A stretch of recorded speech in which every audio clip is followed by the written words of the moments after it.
We now welcome in Chiefs safety and second-year NFL player Daniel Sorensen. Daniel, how's it going, brother? Good. Thanks for having me, guys. Thanks for coming back on the show. What's the difference between this year with you in Chiefs camp versus last year? Oh, man, a world of difference. It's crazy what 1 year will do for you. Rookie year is pretty tough. You don't know anything, what to expect, and second year you've got it all down. So it's so much better the second time around. Are you way less nervous? I mean, like, are you confident going out there? You know where you're going and what you're doing?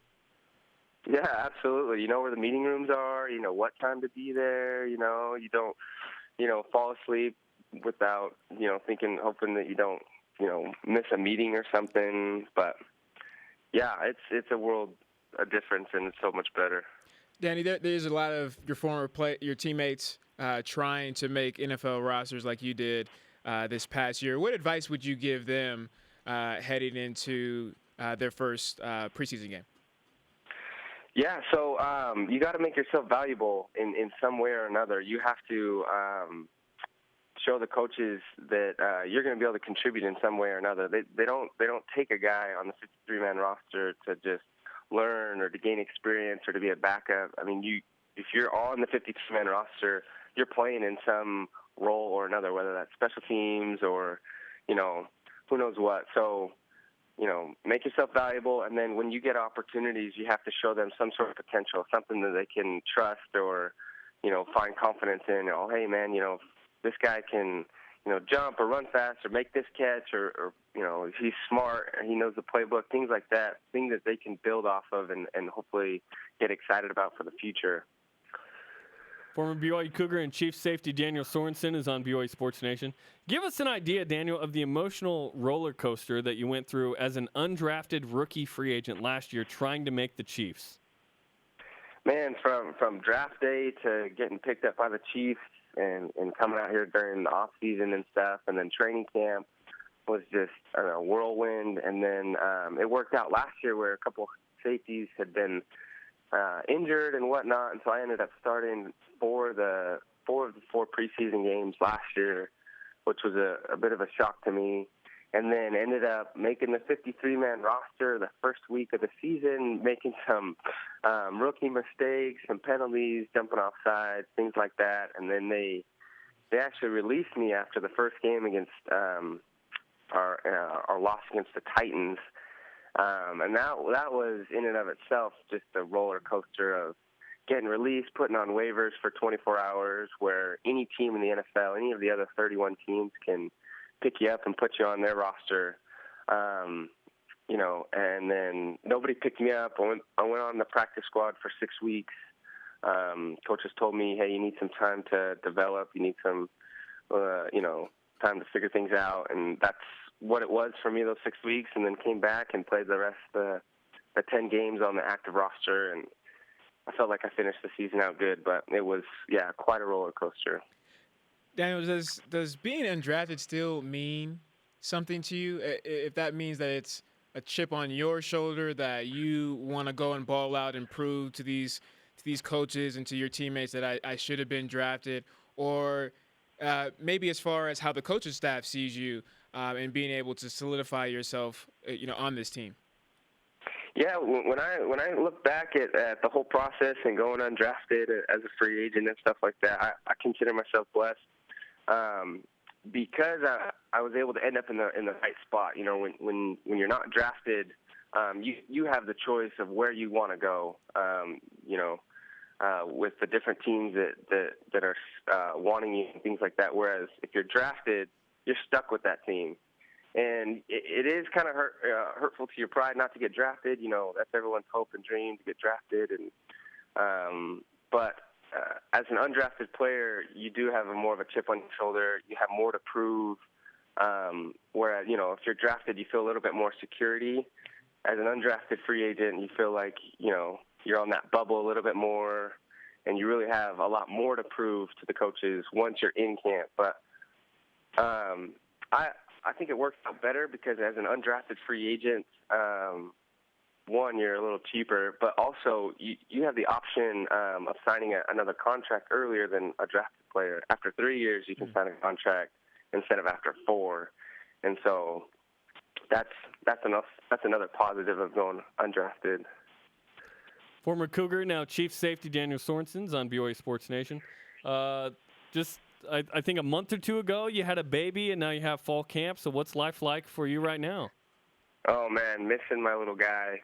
Yeah, he's 2.5 months old, and he's still back in Utah, and so I'm here on my day off in my apartment all by myself, missing the little guy. But it's good to get a FaceTime. We're doing a lot of FaceTiming with my wife and my little boy, and he's a big motivation, you know. Hopefully he gets to see his dad play in the NFL and things like that. But yeah, it's been tough, you know, being away from him for so long. I feel like he's grown up so much. How many Chiefs onesies does he own? Just one, but I'm sure he'll have quite the wardrobe by the end of the season. That's hard with red and blue, right? Are you used to wearing red now? It's a different red. It's a different tone. You know? That makes it okay. Yeah, it makes it all right. Not the same red. That's how I justify it. Describe. But my wardrobe's still dominantly blue. There you go. Not a boy. Daniel Sorensen's on BYU Sports Nation. The complexity of the BYU defense under Bronco Mendenhall, we hear that, you know, it's next level.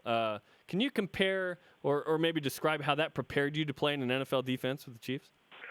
Oh, absolutely. It's been my foundation for everything that I've learned in the NFL, you know, and I still go back to things that I learned and was taught at BYU, just concepts and different things like that, where I feel like I was, you know, maybe a step ahead or in certain areas than other guys, or, you know, I felt like things came a little easier. And there's obviously things that I've learned in the NFL that I didn't learn at BYU, and those are the things that I'm working on and trying to learn and grasp and things like that. But I definitely got a great foundation for everything that I've had to learn in the NFL. Daniel, what are some of your goals for your fall camp, and as well as where do you see yourself making an impact on this team in 2015? So, yeah, camp for me has been just about I want to get all the fundamentals down. You know, all the situations that you can come into playing, you know, on the football field, whether it's blocking, getting off blocks, you know, tackling to, you know, coverage and you know, your stance and all those different things, all those fundamentals. That's kind of you want to start mastering, because that's when you start seeing the difference of the veterans versus the young guys and the rookies. You know, the talent is there, the skill is there, but these veterans have honed in and mastered their craft and, you know, mastered all those different scenarios. So that's kind of what I'm on, that, you know, track to, you know, to getting those things down and hopefully become, you know, an experienced veteran. But this season, you know, hopefully I can just build on what I was able to do on special teams last year and make more of a role for myself as a safety also, show the coaches, you know, I'm there,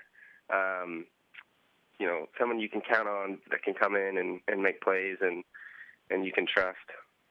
Your first preseason game is against the Cardinals. Solani Fua and Paul Lasike are battling to make that roster. Do you anticipate trying to shed a Paul Lasike block in that game? I haven't thought about that, but yeah, I guess we probably have a good chance of running into each other. Yeah, that'd be great. I mean, I look forward to seeing those guys. I've read a lot of good things about Paul and Alani, and sounds like they're doing well, and so it'll be a fun little reunion. And yeah, hopefully me and Paul get to meet on the football field. Daniel, I'm not gonna lie to you, man. I am not ashamed to say this. If I was in your shoes and I was running down the field and I saw Paul Lasike and we were one-on-one, I would avoid him by all means. I know you are much different. I play corner, you know, more finesse. You are a safety. You know, you are okay with being physical. Tell me what that impact would be like if you met Paul Lasike one-on-one. Oh man, that takes me back to when Paul was the scout team running back. You know, several years back, where he would just pound on our defense. I remember him, making a lot of guys look pretty dumb, but just, running them over or knocking them out. And he there was no slowing down, I mean. And so, he's really physical, and I've watched a couple clips of him just taking on linebackers he's been holding his own. But there's definitely a second thought when you're running down and you see Paul CK come around the corner. It's like, okay, do I really want to? Maybe I'll sidestep him or give him a little move. But no, yeah, he's big physical, and he loves the contact. Danny, just tell your coach when you guys watch film on Monday that it was a business decision. Yeah, absolutely. Well, Daniel, best of luck. We look forward to seeing you play with the Chiefs this preseason and during the season, and best of luck with the newborn as well. Thanks, guys. Appreciate you.